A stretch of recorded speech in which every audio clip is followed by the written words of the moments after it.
নমস্কাৰ বন্ধু বান্ধৱীসকল, যদি চেনেলটোত আপুনি প্ৰথমবাৰৰ বাবে আহিছে চেনেলটো ছাবস্ক্ৰাইব কৰক আৰু কাষতে থকা বেল আইকনটি দবাই দিয়ক সকলো ভিডিঅ' নটিফিকেশ্যন সকলোতকৈ আগত পাবলৈ।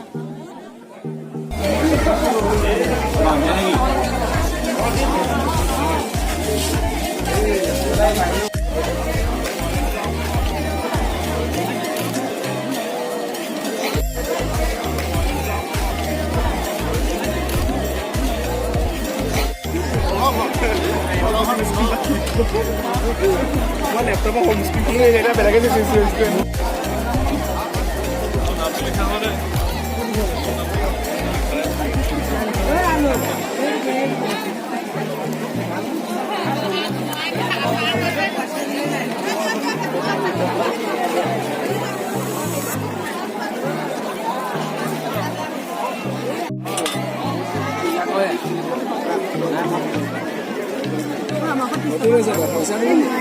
আমি কিনা দামে পোৱা নাই